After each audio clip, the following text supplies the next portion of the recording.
Hey guys, subscribe for daily content. And if you're shopping for gear, make sure you check out the description for the newest items at some of the very best online retailers. There's also links for some of the items that I personally recommend. Thanks! What's going on YouTube? Middle Complex here, and today I've got another short little unboxing video to share with you guys. This is a new acquisition. This is something that I bought, was really excited about it, saw it pop up on Instagram, looked at the release date and thought, oh cool, I'll go ahead and buy it. Not realizing that they were ready to ship. I thought it was like, you can buy one and then we'll ship it to you after they're made in like 6 months. No, they're ready to go. I got this super fast. I think a lot of you who order them probably already have yours as well. Thanks so much to my patrons for supporting me, and please make sure to follow me on Instagram at metal_complex. I cannot guarantee availability for this. I have absolutely no idea if it's still available. So why show it? So that you know that it exists. By the way, it meets the criteria for this channel, which is, it is a knife. So there you go. Let's go ahead and open it up, see what we've got. Didn't have any help with this one, paid full price. In fact, I didn't even contact the people who made it. I just got in line and ordered it. Well, I was right there, right at the release. Pull the invoice out of there. And so what is it? It's the Alliance Designs EZE 2.0. The first time I handled the EZE, I think, I can't remember who sent it to me exactly. I think it was Tri-State. And at first I was like, oh, yeah, okay. And then I realized it was an integral, and I was like, oh, cool. I actually like this. And then I realized they had the 2.0s available, and I went, oh, geez. I got to get one of those.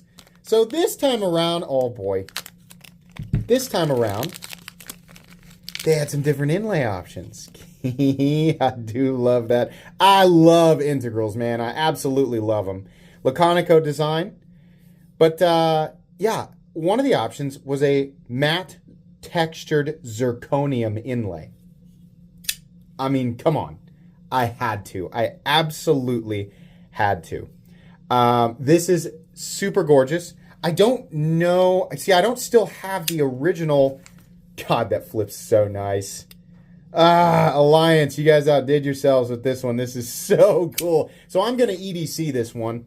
There's no reason for me to keep this shiny and fancy. I want to EDC it. I just think it's a really, really cool knife. But I don't remember the difference between this and the original one.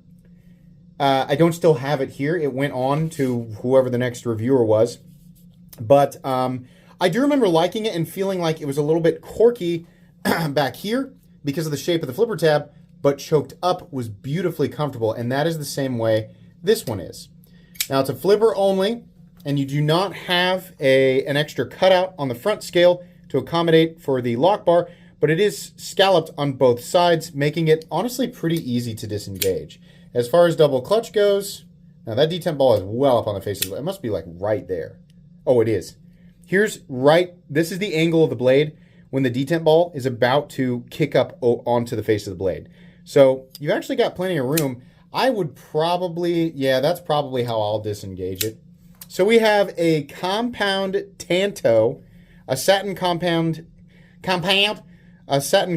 Tanto L-Max blade, to my knowledge. I like L-Max.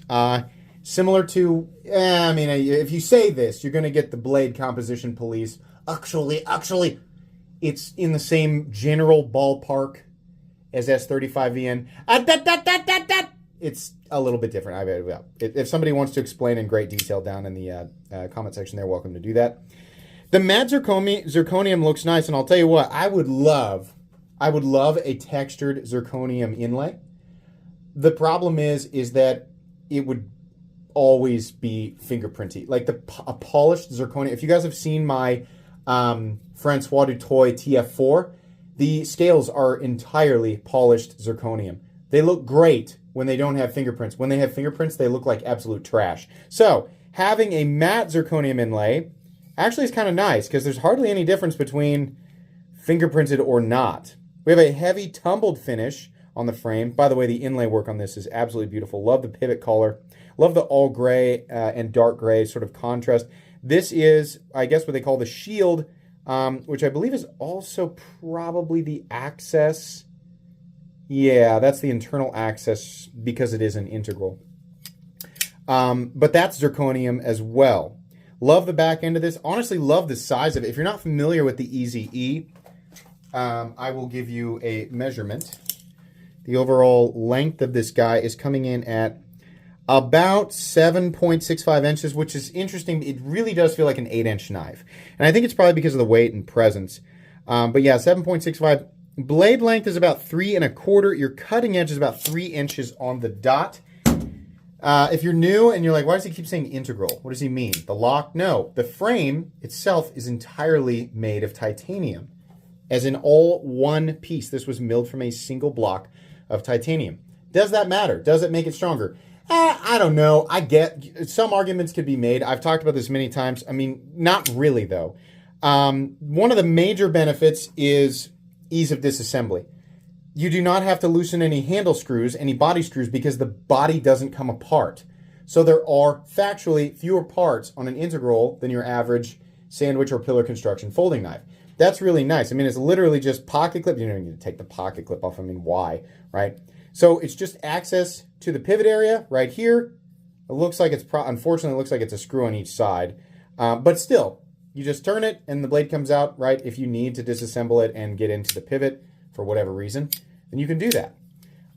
So ease of disassembly is definitely a thing. Really though, integrals appeal to specific knife enthusiasts such as myself who like the idea of the frame being a solid piece. It's interesting. It's one piece of titanium and there's a draw to that. It's kind of hard to describe, but if you're into integrals, you get it. There's something really satisfying about looking at the back here and just seeing a solid piece of titanium. On top of that, inexplicably, they do just feel more solid. I honestly can't pretend to say that I can feel the frame move on, a construction that's two pieces of titanium screwed together, and I can't on this, and that's why it makes me feel that way. No, but maybe there's no flex. I mean, not to say that I feel flex in regular titanium frame locks. I think it's just I'm aware that it's one piece of titanium, so it tells my brain on a cellular level that it is more robust in some way, which is not really true. I just think it's interesting. Now, the downside to a integral titanium frame lock is, and that can be confusing. It used to be that all frame locks were called integral titanium frame locks, meaning the lock itself is integral to the frame. We no longer call them that. We just call them frame locks. And then an integral frame lock generally nowadays refers to the frame itself being integral. The downside to these, even when they're made in China, which this is that they are much more expensive. If you take a design that's titanium and let's say M390 and let's say it's got some kind of inlay, made in China, what's the price? Right around $250, right? I think most of us who are familiar with an iFold, we can kind of agree on that. Now take the same thing and make it integral. Price increase, $175 roughly to $200 is what you're going to see. Most Chinese premium titanium integral knives will run over $400. This one had a base version, if I'm not mistaken, at about $370, something like that. Pretty impressive, honestly. Pretty impressive. That's pretty rare to see one cost that little. It's still very expensive, but when we're talking about integrals, yeah, pretty impressive. Now, I had to go with zirconium. So this guy was let me see what I paid. I think it was $465. They didn't write it on it. I paid for this. Alliance, if you're watching this, back me up. I paid for it. They didn't give me this knife. Yeah, I think it was $465, which I was happy to pay.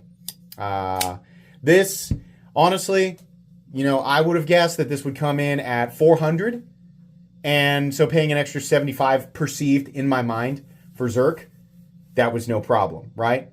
Technically, you're paying $100 more or $90 more for Zerk, but considering I consider anything under $400 for an integral with premium steel.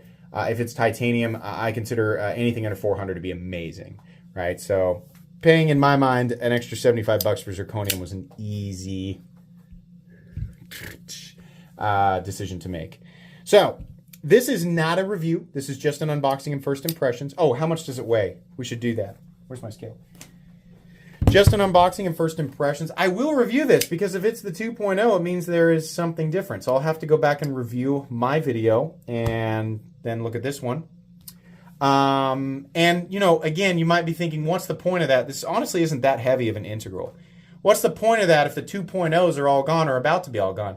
Because the fact that they made a 2.0 implies that there's a potential for a 3.0. So the idea of bringing this to light, even if some people can't get it, or if you can't get it anymore, is so that people are aware of this company and their future projects. So there you go. There's always something to get out of the video, even if you can't get the knife. And as I've said before, I'm not the Home Shopping Network. I just like to talk about knives. So this is cool. I can't wait to put this in my pocket and carry and use it. This is a super, super nice knife. Fantastic lockup. I don't know who the OEM is for Alliance. I think it's been, I mean, Alliance is like, it's a combination of OEMs and designers. I think in some cases they have more than one OEM work on different parts of the design, if I remember correctly, hence the name Alliance. So it could be that we have one OEM or two OEMs or even three OEMs, and they're building a knife that was designed by Ray Laconico. So cool stuff. Very, very cool. This is such a, like a fancy, sleek little muscle boy. I love it. Okay, that's going to be it today, guys. Thanks so much for watching. Please make sure to follow me on Instagram at metal_complex. If you enjoyed this video, leave a like. If you'd like to check out my other content, I do of course have lots of videos of knives that are either expensive or inexpensive that I do or don't like, so check those out. And if you enjoy all my content, go ahead and click on that Metal Complex logo right there and subscribe because there's definitely more coming. Thanks again for watching, everybody, and have a great day.